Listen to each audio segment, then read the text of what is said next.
Oxygen Storm, Chapter 2. Darkness again. Something seething inside me.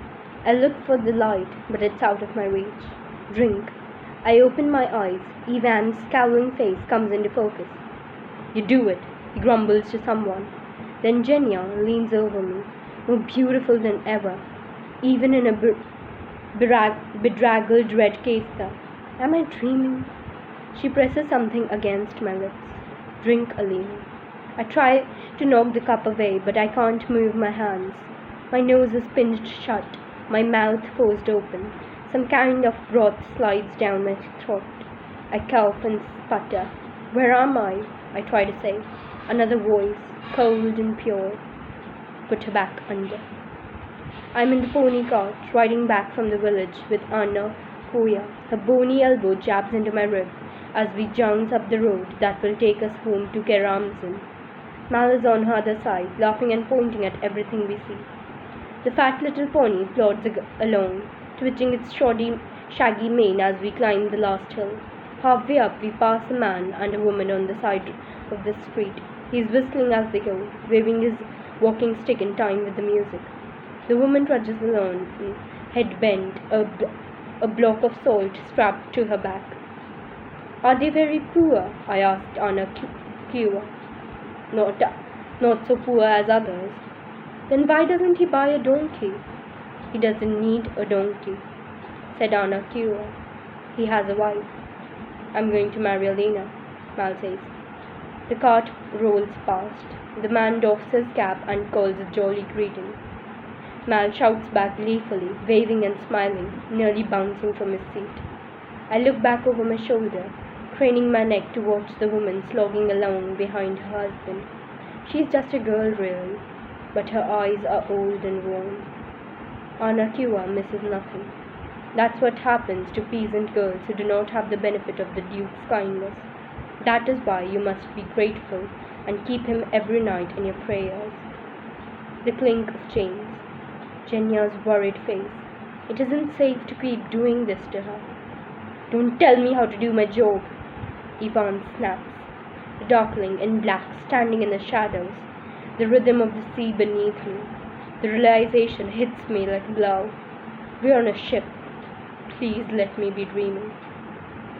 I'm on the road to Keramzin again, watching the pony's bent neck as he labors up the hill. When I look back, the girl struggling beneath the weight of the salt block has my face. Bagra sits beside me in the cart. The ox feels the yoke, she says. But does the bird feel the weight of its wings? Her eyes are black jet. Be grateful, they say. Be grateful. She snaps the reins. Drink. More broth. I don't fight it now. I don't want to choke again. I fall back. Let my lids drop, drifting away, too weak to struggle. A hand on my cheek. Man, I manage to croak. The hand is withdrawn. Nothingness. Wake up. This time I don't recognize the voice. Bring her out of it. My lids flutter open. Am I still dreaming? A boy leans over me, ruddy hair, broken nose. He reminds me of the two clever fox, another of Anna Kua's story, smart enough to get out of one trap, but foolish to realize he won't escape a second. There's another boy standing beside him, but this one is a giant, one of the largest people I've ever seen. His golden eyes have the shoe tilt. Alina, says the fox. How does he know my name? The door opens and I see another stranger's face. A girl with short dark hair and the same golden gaze as the giant. They're coming, she says. The fox curses. Put her back down. The giant comes closer. Darkness bleeds in. No, please, it's too late. The dark has me. I'm a girl, trudging up a hill. My boots squelch in the mud and my back aches from the weight of the salt upon it. When I think I cannot take another step, I feel myself lifted off the ground. The salt slips from my shoulder and I watch it shatter on the road. I float higher, higher. Below me I can see a pony cart, the 3 passengers looking up at me, their mouths open in surprise. I can see my shadow pass over them, pass over the road and the barren winter fields, the black shape of a girl, borne high by her own unfurling wings. The first thing I knew was real was the rocking of the ship, the creak of the rigging, the slap of water on the hull. When I tried to turn over, a shout of pain slices through my shoulder. I gasped and jolted upright, my eyes flying open, heart racing, fully awake. A wave of nausea rolled through me, and I had to blink back the stars that float across my vision. I was in a Tiddy's ship's cabin, lying on a narrow bunk. Daylight spilled through the side scuttle. Jenya sat on the side of my bed, so I hadn't dreamed her, or was I dreaming now? I tried to shake the cobwebs from my mind and rewarded with another surge of nausea. The unpleasant smell in the air wasn't helping to settle any stomach. I forced myself to take a long, shaky breath. Jenya wore a red kefta, embroidered in blue, a combination I'd never seen on any other Grisha. The garment was dirty and a bit worn, but her hair was arranged in flawless curls, and she looked more lovely than any queen. She held a tiny cup to my lips. "Drink," she said. "What is it?" I asked wearily. "Just water." I tried to take the cup from her and realized my wrists were in irons. I lifted my hands awkwardly. The water had a flat metallic tang, but I was parched. I sipped, coughed, then drank greedily. "Slowly," she said, her hand smoothing the hair back from my face, "or you'll make yourself sick." "How long?" I asked, glancing at Ivan, who leaned against the door watching me. "How long have I been out?" "A little over a week," Jenya said. "A week?" Panic seized me, a week of Ivan slowing my heart rate to keep me unconscious. I choked to my feet and blood rushed to my head. I would have fallen if Jenya hadn't reached out to steady me. I willed the dizziness away, shook her off, then stumbled to the side scuttle and peered through the foggy circle of glass. Nothing but blue sea, no harbor, no coast. Novi Zem was long gone. I fought the tears that rose behind my eyes. "Where's Mal?" I asked. When no one answered, I turned round. "Where's Mal?" I demanded of Ivan. "The Darkling wants to see you," he said. "Are you strong enough to walk, or do I have to carry you?" "Give her a minute," said Jenya. "Let her eat. Wash her face at least." "No. Take me to him." Jenya frowned. "I'm fine," I insisted. Actually, I felt weak and woozy and terrified, but I wasn't going to lie back down on that bunk, and I needed answers, not food. As we left the cabin, we were engulfed in a wall of stench, not the usual ship smells of bilge and fish and bodies that I remembered from my voyage aboard the Verhandler, but something far worse. I gagged and clamped my mouth shut. I was suddenly glad I hadn't eaten. "What is that?" "Blood, bone, rendered blubber," said Ivan. "We were aboard a whaler. You get used to it," he said. "You get used to it," retorted Jenya, wrinkling her nose. They brought me to a hatch that led to the deck above. Ivan clambered up the ladder and I scrambled hastily after him, eager to be out of the dark bowels of the ship and free of that rotting stench. It was hard climbing with my hands in irons, and Ivan quickly lost patience. He hooked my wrists to haul me up the last few feet. I took in great gulps of cold air and blinked in the bright light. The whaler was lumbering along at full sail, driven forward by 3 Grisha squallers who stood by the masts with arms raised, their blue kefta flapping around their legs. A Thraki, the order of summoners. Just a few short months ago, I'd been one of them. The ship's crew wore rough spun, and many were barefoot, the better to grip the ship's slippery deck. No uniforms, I noted, so they weren't military, and the ship flew no colors that I could see. The rest of the Darkling's Grisha were easy to pick out among the crew, not just because of their brightly colored kefta, but because they stood idly at the railings, gazing out the sea or talking while the regular sailors worked. I even saw a fabricator in a purple kefta, propped up against a coil of rope, reading. As we passed by 2 massive cast iron kettles set into the deck, I got a fierce whiff of the sting that had been so powerful below. "The tripods," Jenya said, "where they render the oil. They haven't been used on this voyage, but the smell never fades." Grisha and crewmen alike turned to stare as we walked the length of the ship. When we passed beneath the mizzenmast, I looked up and saw the dark-haired boy and girl from my dream perched high above us. They hung from the rigging like two birds of prey, watching us with matching golden eyes. So it hadn't been a dream at all. They'd been in my cabin. Ivan led me to the prow of the ship, where the Darkling was waiting. He stood with his back to us, staring out over the bowsprit to the blue horizon beyond, his black kefta billowing around him like an inky banner of war. Jenya and Ivan made their bows and left us. "Where's Mal?" I rasped, my throat still rusty. The Darkling didn't turn, but shook his head and said, "You're predictable at least. Sorry to bore you. Where is he?" How do you know he isn't dead?" My stomach lurched. "Because I know you," I said with more confidence than I felt. "And if he were, would you throw yourself into the sea?" "Not unless I could take you with me." "Where is he?" "Look behind you." I whirled. Far down the stretch of the main deck, through the tangle of rope and rigging, I saw Mal. He was flanked by Corporati guards, but his focus was trained on me. He'd been watching, waiting for me to turn. I stepped forward. The Darkling seized my arm. "No, father," he said. "Let me talk to him," I begged. I hated the desperation in my voice. "Not a chance. You two have a bad habit of acting like fools and calling it heroic." The Darkling lifted his hand, and Mal's guard started to lead him away.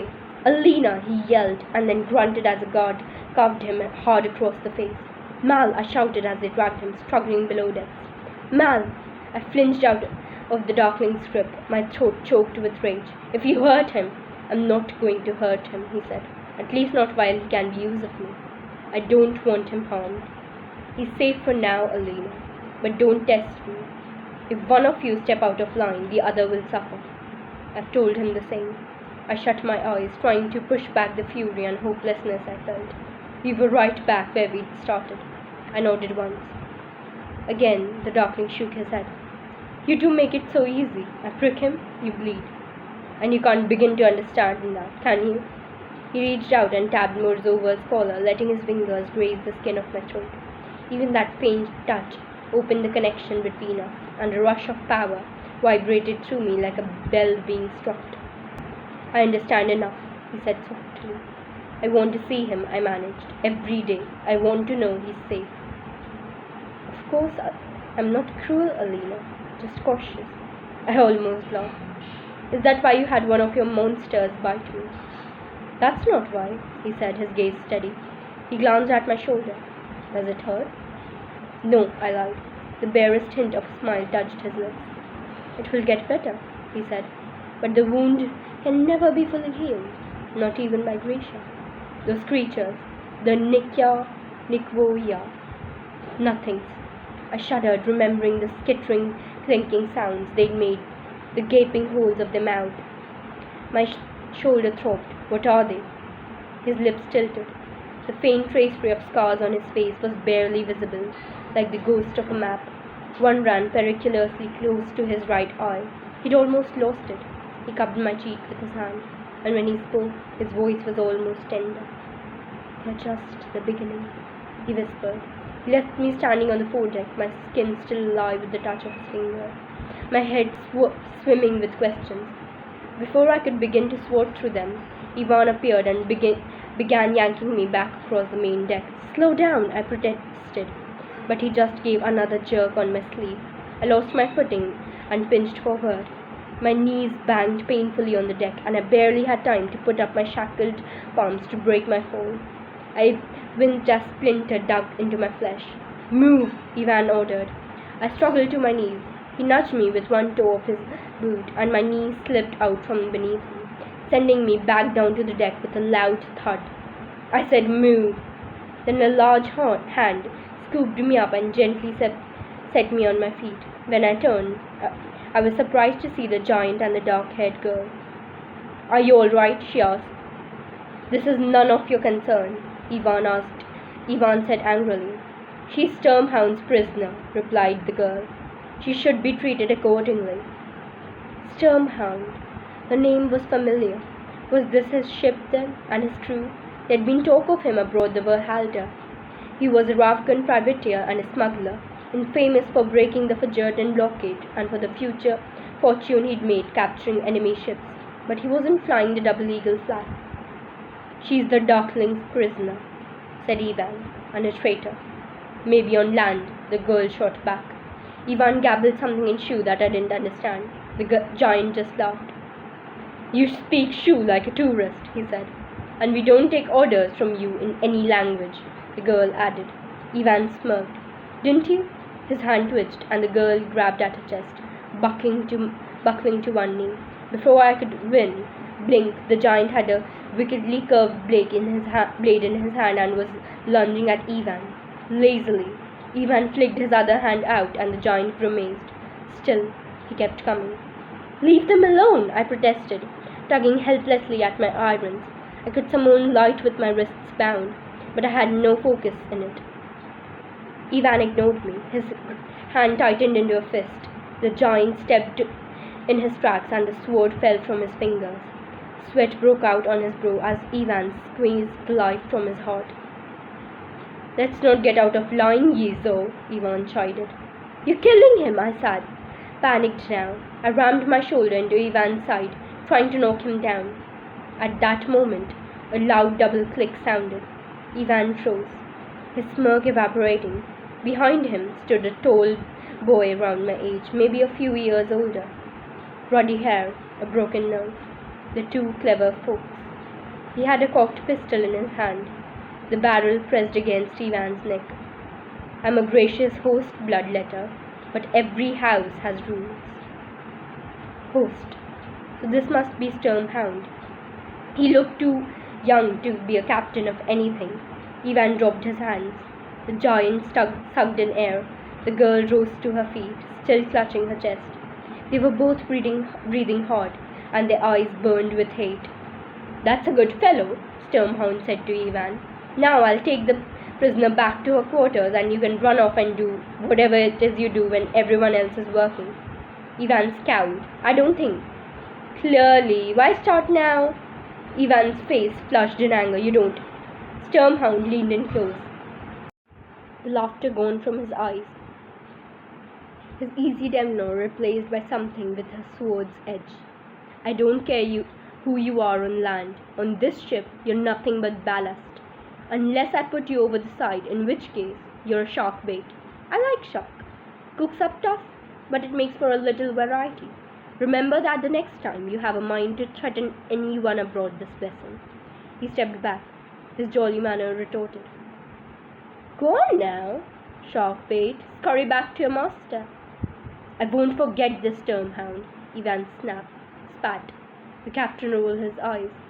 That's the idea. Sturmhound holstered his weapon and smiled pleasantly. Amazing how quickly a ship feels crowded, no?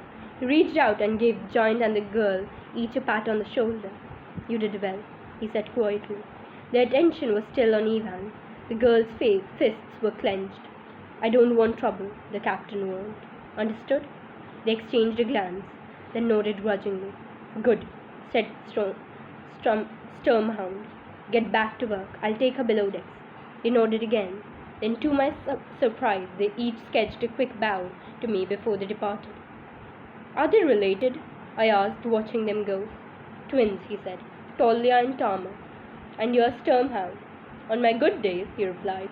He wore leather breeches, a brace of pistols at his hips, and a bright teal frock coat with gaudy gold buttons and enormous cuffs. It belonged in a ballroom and an opera stage, not on the deck of a ship. What's a pirate doing on a whaler? I asked. Privateer, he corrected. I have several ships. Darkling wanted a whaler, so I got him one. You mean you stole it? Acquired it. You were in my cabin. Many women dream of me, he said lightly as he steered me down the deck. I saw you when I woke up. I insisted I need. He held up a hand. Don't waste your breath, lovely. But you don't even know what I was going to say. You were about to plead your case. Tell me you need my help. You can't pay me, but your heart is true. The usual thing. I blinked. That was exactly what I'd been about to do, but waste of breath, waste of time, waste of fine afternoon, he said. I don't like to see prisoners mistreated, but that's as far as my interest goes. He shook his head. And I'm notoriously immune to tales of woe. So unless your story involves a talking door, I don't want to hear it. Does it? Does it what? Involve a talking door? No, I snapped. It involves the future of a kingdom and everyone in it. A pity, he said, and took me by the arm, leading me to the aft hatch. I thought you worked for Ravaka, I said angrily. I work for the fattest purse. You'd sell your country to the Darkling for a little gold. No, for a lot of gold, he said. I assure you, I don't come cheap. He gestured to the hatch. After you? With Sturmhound's help, I made it back to my cabin. The 2 Grisha guards were waiting to lock me inside. The captain bowed and left me without another word. I sat on my bunk, resting my head between my hands. Sturmhound could play the fool all he wanted. I knew he'd been in my cabin, and there had to be a reason. Maybe I was just grasping at any little bit of hope.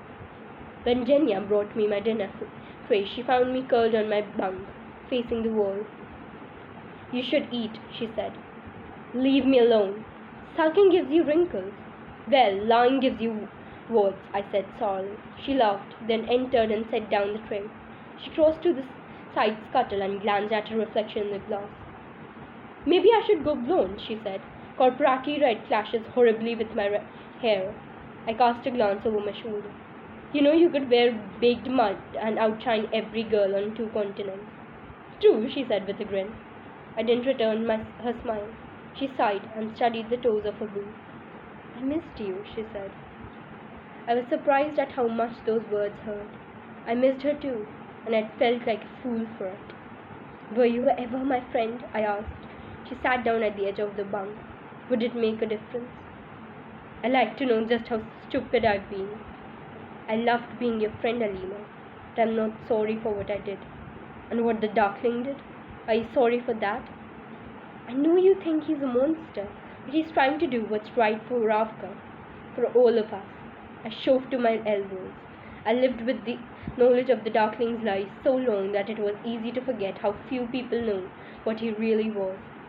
Jenya, he created the fold. The black heretic. There's no black heretic, I said, revealing the truth that Barbara had laid out before me months ago at the little palace. He blamed his ancestor for the fold, but there's only ever been one Darkling, and all he cares about is power. That's impossible. Darkling has spent his life trying to free Ravaka from the fold. How can you say that after what he did to Nobribrisk? The Darkling had used the power of the unseen to destroy an entire town, a show of strength meant to cow his enemies and mark the start of his rule, and I'd made it possible. I know there was an incident. An incident? He killed hundreds of people, maybe thousands. And what about people on the skip? She said quietly. I drew in a sharp breath and lay back. For a moment I studied the planks above me. I didn't want to ask, but I knew I was going to. The question had haunted me over long weeks and miles of ocean. Were there other survivors, besides Ivan and the Darkling? I nodded, waiting. Twin Fernie, who helped them escape, she said. A few soldiers from the First Army made it back, and a squaller named Natalia got out, but she died of her injuries a few days later. I closed my eyes. How many people had been on that sandscape? 30, 40? I felt sick. I could hear the screams, the howls of the vulture. I could smell the gunpowder and the blood. I'd sacrificed those people for Mal's life, for my freedom. In the end, they died for nothing. We were back in the Darkling's grasp, and he was more powerful than ever. Jenya laid her hand over mine. You did what you had to do, Alina. I let out a sharp, harsh bark of laughter and yanked my hand away. Is that what Darkling tells you, Jenya? Does that make it easier? Not really, no. She looked at her lap, pleating and unpleating the folds of her cape. You freed me, Alina, she said. What am I supposed to do? Run back to the palace? Back to the king? She gave a fierce shake of her head. No, I made my choice. What about the other Grisha? I asked. They can't all have sided with the Darkling. How many of them stayed in Ravka? Jenya stiffened. I don't think I'm supposed to talk about that with you. Jenya, eat, Alina. Try to get some rest. We'll be in the ice soon. The ice. Then we weren't headed back to Ravka. We must be traveling north. She stood up and brushed the dust off her casement. She might joke about the color, but I knew how much it meant to her.